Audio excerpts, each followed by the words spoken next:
It's Nat from Ethiopia. I'm with Lou. Lou's going to introduce herself in a minute. I'm just going to run through a couple of bits about Ethiopia. So, for those of you who don't know, Ethiopia is a wellbeing service on the Isle of Wight. If you'd like to join, the number is below, and it's 217791 for the people on the Isle of Wight. You can just phone and self-refer at any time. It'd be brilliant to hear from you. Also, throughout the live, we will be having captions come up, and the chat option is available. So if you want to comment on anything, please do. We do realise that this is quite a tricky subject. We're talking about suicide awareness today. If you do need to call in, if you're a member, the number's on the bottom of the screen. If you need to speak to anyone and you're in crisis, you can phone the crisis team on the Isle of Wight on 522214, or anywhere in the UK, you can call NHS 111 or the Samaritans on 116123, and we'll put those numbers up again at the end. And both of those numbers are free, so please do reach out if you need to. So I've been with Ethiopia for just coming up to 2 years now. I am the deputy lead here, and have been for about 8 months, I think, 10 months maybe, which is a really interesting role. I come from pub management, and I have my own lived experience. I've got an OCD, so I have experienced quite a lot of anxiety before. I've had this since I was 8 years old, I'd probably say. I can remember it. And I'm training to be a therapist. So that's a little bit about me. Lou, do you want to introduce yourself? Yeah, hello, my name's Louise, or Lou. I'm here today to help talk about suicide awareness. About just over a year ago, my husband died through suicide, and through his Aropia, I'm here today, or I wouldn't be if they didn't help me. Don't. I'm already feeling emotional. So obviously, we're talking about a really, really difficult subject today. And the reason why we chose today to do it is September is National Suicide Prevention Awareness Month. And we've got World Suicide Prevention Day coming up on the 10th of September as well. And the theme is the same as 2021, which is creating hope through action, which is absolutely amazing.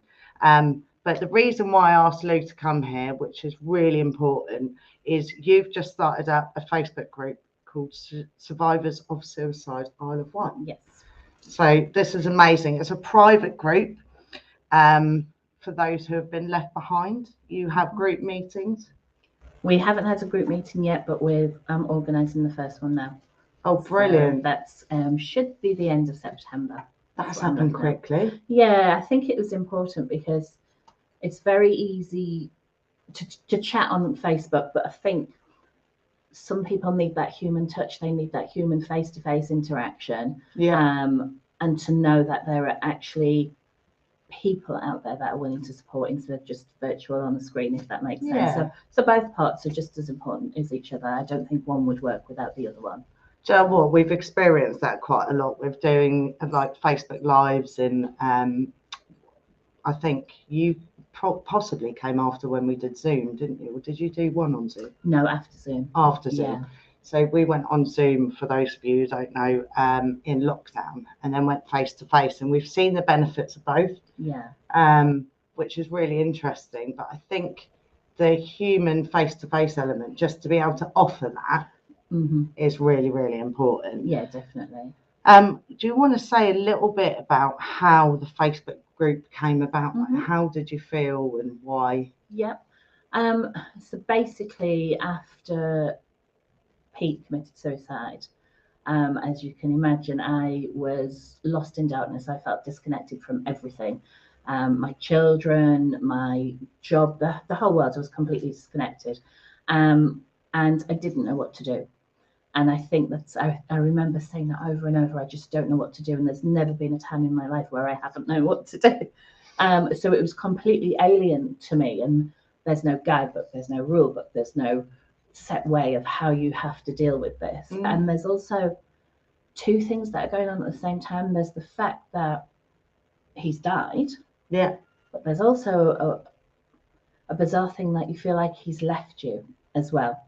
So you Right. feel that he's left you because he doesn't want to be with you no more. So those were the things that I found really, really hard to deal with. I did want to kill myself. That's all I wanted to do. That's all I could think about in those first few weeks. Yeah. But I reached out, and I think that was the most important thing. Unfortunately, there wasn't much out there to reach out to begin with. No.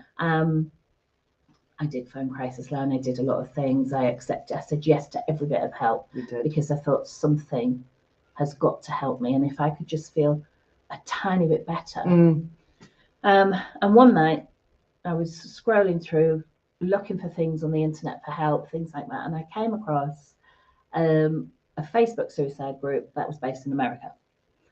So I joined it, and I thought, this is brilliant, because the people that were on it understood. And without taking anything away from other people that have died or have lost people through whatever, suicide is very different. Yeah. And only people who have gone through it truly, truly understand that journey, that darkness. So I've stayed on there. I'm still a member now. I talk to people. People are very, very good at talking in America. We're a bit slow in England, but in America, they are brilliant. And I thought, we have nothing like this here, nothing. No. So I set it up. I thought, this is what I wanted to do. I actually talked to the administrators of the American one and said, look, I want to do this in England. What are your tips? What are this? And that's why I set it up. And it's growing slowly, but it's growing, and that's so good. Every time there's someone new comes, I feel a little bit better. I feel that I've helped someone. And that was the main thing. It was to talk to other people that have gone through it, because they understand, and also to point out external support, the other services that are out there, which I found the hard way. And I just think if I can help someone find that an easier way, it's better. Absolutely. And how did you find support? When you said you took all the support that helped you, what was your journey to finding? Okay, so I probably shouldn't say this, but the doctors weren't very good. They were not very helpful at all. It was the police. The police were fantastic. They referred me to two saints. Right. And I have to admit, these two really nice young guys came, and I looked and I thought, how are you going to help me? But they did. They really did. They got me bereavement counselling with Mountbatten, which was fantastic. Also, the police were able to put in a report to the GP, which got me the most amazing mental health practitioner who knew what I was thinking even before I did.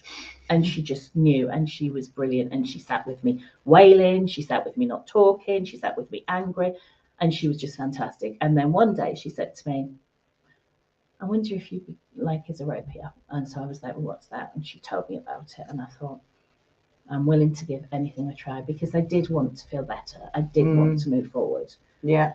And I came here, and initially when I sat in that first meeting, it was the same feelings. How is this going to help me? Yeah. But it did. It kept me alive, and it also, now, I'm at peace with what's happened. I can cope day to day, but I put in all the strategies that I've learned here, and that gets me through. And it's kind of like, it's living your best life despite what's happened to you. Yeah. And it's made me, do things. It's made me step out of my comfort zone. It's made me gain my confidence, realize that I do have self-worth. It's just brought all these feelings back to me, and I can slowly see the person I was, kind of, but a better person coming through as well, because I'm better for knowing more about my mental health and looking after my mental health. So it's the education that has been provided at Isopropia has got me to this point, and will carry on. I think with my career, will carry on getting me through those days. I've got absolutely no doubt it will. And I just think, I remember you saying to me, even when we did the 2-day course together, and you said, I've had anxiety before this happened. I've had problems with relationships, not with partners, but your family relationships with other people before this happened. So it was that self-awareness that I could see Yeah. shining through you. It was almost like a penny dropped. Yes, it was exactly like that. It was your moment. What's the moment called? Shakabuku. It was one. No, it was definitely that. And I think to understand that and understand that's why now you live a certain way and you do certain things where you just thought, oh, this is me. But it's not. You realise, well, actually, this was because of this, or this was this point in my life. And so it's enabled me to just live better, but it's also enabled me to accept what's happened, accept that it wasn't my responsibility. One of your quotes, it is my responsibility to carry on living. Yeah. And now I find myself putting into practice the same things with my daughters when they're struggling, when they're having a hard time. My youngest daughter especially is still having quite a hard time at the moment. And I go through distraction techniques with her. I go through, there's nothing you can do about this situation. And one of the things I tell her is, you have a choice.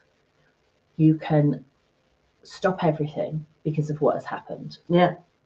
Which is really easy to do because that's all you feel that you want to do. But it will not change what has happened. No. That can never ever be changed. Or you can move forward and live. You know, and if you move forward and live, and I guarantee to anyone out there who's going through this, if you do move forward, it does get better. The death part doesn't get easier, but you get better with it, if that makes sense. Yeah, that makes absolute complete sense. And I think what's so lovely to hear is that if I was going through all of this, I'd want to hear this from you. This is what I'd want. And that's why the Facebook group is so important. Yes, it is. And that's what I search for. I wanted to find someone else who's gone through it and say, well, what do I do? Yeah. You know, and just having people, you say, you know, I feel like this today, or I couldn't get up today, and having those people that go, that's okay. Yeah. And it's allowing yourself to sort of ride that journey, right? You know, that grief. It's allowing yourself to cry if you want to throw things around, to be angry, to be upset, to stay in bed. It's allowing yourself to do that. And that's important. It really is. Massively is. And I think a common theme throughout all of mental health that I hear day in, day out about kind of speaking to people that have gone through the same thing as you is the fact that you don't have to keep explaining it. Yes, definitely. Excuse me. That's right. I think one of the biggest problems I had after it first happened, because there is such a stigma to suicide, a huge stigma. And, you know, so I lied. So when people would say to me, oh, how's your husband? I'd go, oh, he's fine. Oh, he's not with you. Oh, no, he's working. Oh, no, he's doing that. And I would lie to strangers and things like that. And I remember saying, it was really getting to me, you know, this pretense. And I was asked, what do I want to say? And I said, I want to say commit suicide. Yeah. And so somebody said to me, so say it. Yeah. And that one piece of advice was so freeing. And then I just became able to say it and to talk to people and say, actually, and that, you know, first words are, oh, was it COVID? And I say, no, it was suicide. And then people are taken aback, some are shocked, some say, oh, no, I'm sorry. And it's like, I'm okay, because I've learned it's good to talk about it. Yeah. It needs to be brought out there. It's not something you should be ashamed about or fear of saying. It's not the person who's left behind, it's not their fault. It's not your fault at all. And it took me a long time. Now I'll tell you, it took me a long time to learn that and a lot of tears. But I did. And I think for a long time I couldn't even speak about him without just crying. Yeah. And that's, you know, with Isaropia's help and constant support, and it's constant support. It's not just support of the workshops, they are there all the time. And with that, I've been able to accept it, make peace with it, and move forward, navigate through this time.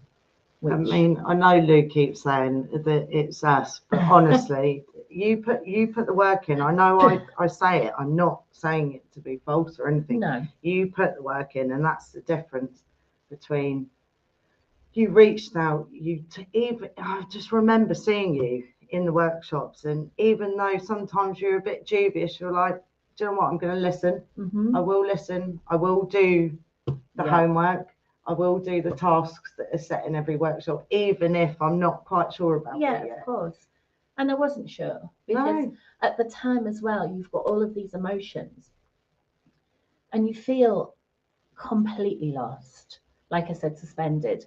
You have no self-worth. Your confidence has been blown out of the water. Yeah. And you're carrying around this immense guilt that it's your fault. It must have been something you've done. So I did listen because I wanted to feel better. And I know sometimes I felt I didn't want to feel better. I just didn't want to do anything. Yeah. You do get to that point where something will just give you a tiny bit of hope. And if you let that little bit of hope in, it grows and you build on it each time. And doing the homework and coming back and for me, group sessions were so valuable because you realize that you're not the only person out there. No, there may not be anyone at that time who's gone through what you've gone, but that everyone is going through something. And with the group sessions, the best thing for me was gaining ideas of coping mechanisms and strategies from other people, things that you'd never even thought of. And they could be really simple things. Yeah. And I remember I'd been invited to a party, and it was a party that happened every year. And me and Pete always went together, and it was a big thing. And I'd been invited to this party, and I was terrified, absolutely terrified, because it was going to be completely different. And it was this huge thing. I'd made it into this huge thing. And it was Neil, I believe, who said to me, right, just get ready for the party. Yeah. Just make your goal. I'll just get ready. I don't have to go. I'll just get ready. And then if I felt all right, I'll just go for 5 minutes. I'll just go and say hello. Well, I stayed at a party for 3 hours. But because instead of setting the huge goal, I set smaller goals, something I learned with you guys. Yeah. And each time I achieved that small goal, it was like, oh, I feel okay. Actually, this is okay. I'll give myself another hour. And it was fine. It's interesting you say that, because the last live that we did last week was about connecting to meaning and purpose. And we were talking about breaking down those goals that you do in the gift and how you gain confidence. It works two ways, doesn't it? It's not so overwhelming to think of, oh my God, I've got to go to this party for 3 hours. Of course. But also every step of the way you gain confidence, because you go, right, I've got dressed for the party, I can do that. And then I can go for 5 minutes. Well, I've done that. Yep, exactly. It was exactly that. And inside, your confidence and self-esteem is growing just a tiny little bit, but in very incremental steps. Yeah. And it puts you at ease because you've already given yourself that get out clause. You've already said, it's okay. I'll do an hour. It's okay. I'll then leave. Yeah, that's fine. So it really works. And I do that with a lot of things now. Some days you do get those days where you just think, I can't face today. Yeah. And I think, right, well, just get up and do this one thing. And it's small things, but you're right, it builds your self-esteem. And then before you know it, you've gone through half a day and you think, oh, well, yeah. And then you feel a sense of achievement, which is brilliant, which is another big boost of your confidence. And you think, right, well, I did that, so it all helps. It really does. I mean, one of the people that I work with, Jane, she has worked with people to get them like out of bed, for example. And what she'll do is break it down into those small goals. So she'll say, right, you go to the toilet, don't you? Yeah, I go to the toilet. Right, so go as if you're going to the toilet. What would you do first? Move the duvet back. And she'll do this while she's on the phone to them or whatever, or on Zoom, whatever. Move the duvet back. Brilliant. Swing your legs out. Walk to the shower. Put the shower on. You don't have to get in it. Then walk back and go to bed again. It's all about that gradient. You don't need to have the shower. And then tomorrow, I want you to put your leg in it. Or it's all about... it's just small steps moving forward. And this is, excuse me, a lot of things that I tell people in the group. One step at a time. Keep breathing, one step at a time. because that's the only way I could get through it. If it was too difficult to get through the day, think of an hour. If the hour was too difficult, break it into minutes. You know, and it does help. And it, you know, I understand that where I am now in this journey, and me sitting here saying all this to someone who's right at the beginning of this journey, they'll look at this and maybe watching this and feel hopeless, but it isn't hopeless. It really isn't. Just reach out. Yeah. And, you know, whether it's through you guys, through my Facebook group, private message me, just reach out, because that's the only way, is to accept the help and start rebuilding. Absolutely. And just to reiterate again, Lou's Facebook group is private, so everyone in it is in there for a reason. It's not going to be open to you, but you know, your friends and family won't be able to see unless you tell them about it, which I think is really important. Yeah, and there's a set of questions when you join, very simple questions, asking if you have lost someone to suicide, agreeing to keep everything in the group that you may hear, or even people whose names you might recognize, totally confidential. It's a completely safe space where people can talk, be open, and get advice and help. Which is absolutely amazing.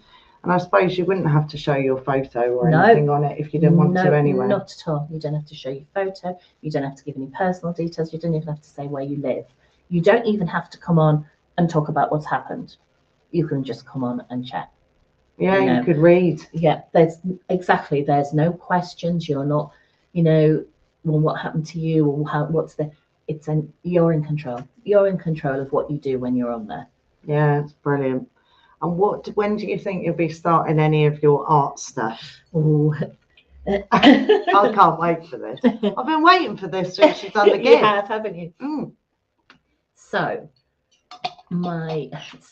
I really believe in art therapy. I think it's fantastic. It's a real way of getting your emotions out, though. A lot of people said to me, write a journal. I found that really difficult. I found it quite fake, that I would have, so it didn't come naturally, so I didn't do it. Yeah. I took photographs. So I took a photograph every day from the day after Pete died, for a year. And I didn't know what I was going to do with these photographs, but I took them, and it was just how I felt. It was anything. It was however I was feeling in that moment. And after the year, it was 3 days after the year, I looked at them and then I deleted the whole thing, and I felt better. I know it sounds, you know, people out there be going, yes, I know. It's a bit like when people talk about the gift and people were thinking, well, how can this 2-day gift help me? Believe me, it does. It does. So it's something that you work through. And for me, it was showing my emotions. But it also helped me in the sense that I then was able to view my journey. Yeah. And from that first picture, which was just blackness, to where I was a year later, became, I'm trying to think of the right word. I don't want to keep using this, but I felt a freedom. I felt like I'd put that down. I'm now going to scrumple that up and throw that away because that part's gone. I've moved forward.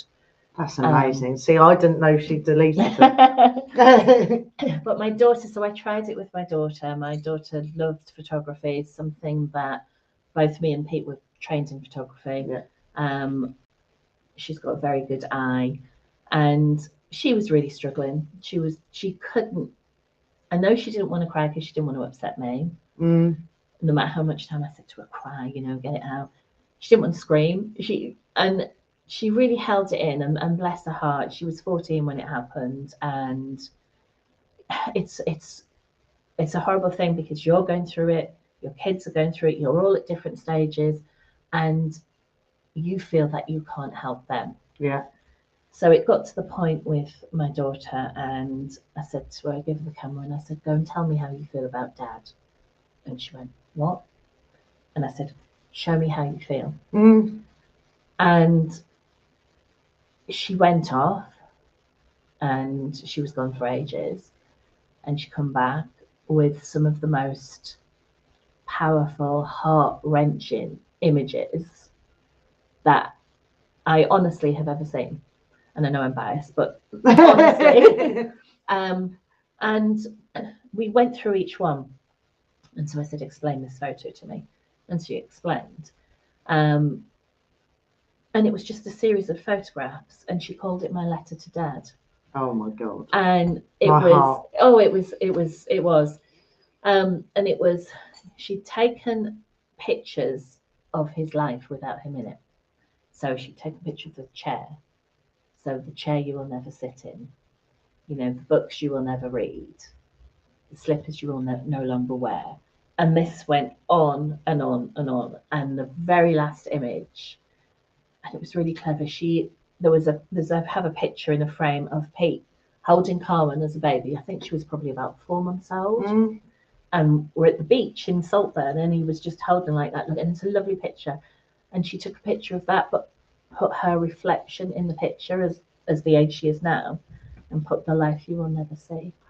And it was amazing. I've got goosebumps. It was very powerful. Oh my but gosh. she felt better because she had been able to get that knot out. Yeah. So I am a massive fan of art therapy. And I was talking to Nat when I come in today, and for the first time in a long time, I can see my future. And I was just saying that I think this was always my journey. I just had to go through that point to get to it. That's the way I like to look at it. Yeah. And, you know, my aim now eventually is to become an art therapist. Yeah. And that's what I want to do. And I can't wait until she I can't. You're just going to be so brilliant. I remember you being in the 2-day gift and showing me some of the stuff you've done. And I just didn't know. You hadn't mentioned it before, had you? You hadn't been talking about it in the workshops we've done previously. And I just thought, oh my God, you've got so much talent. And the way you taught yourself stuff as well. Because you did photography, but then you went on to learn etching. Yes. So me and Pete opened a business with laser engraving. And it was quite a successful business on the island. He was a self-taught carpenter, learned from YouTube videos. That's amazing. But he did, and he was brilliant. He was absolutely fantastic, and we worked so well together. I could draw something out, so I designed the project so I could draw it out, and he could make it. And we combined that with a laser engraver, laser cutter, and oh my God, this big machine came, and I was like, I can't use that. And then after a while, once I stopped being scared of it, the anxiety kicks in again. You know, we did it. So we made this. But you taught yourself. I did teach myself. Yeah, I did. But that's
website, there are other options to email, send a letter, or a text message, which I believe are all free as well, which is amazing.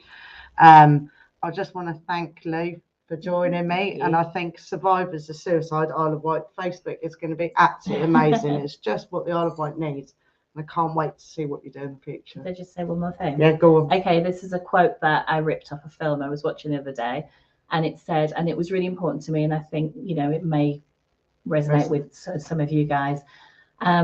Sometimes we have to go through extreme darkness to find the light. It's amazing. Yeah, I think that will resonate with a lot of us. Thank you so much for joining us. See you soon. Bye.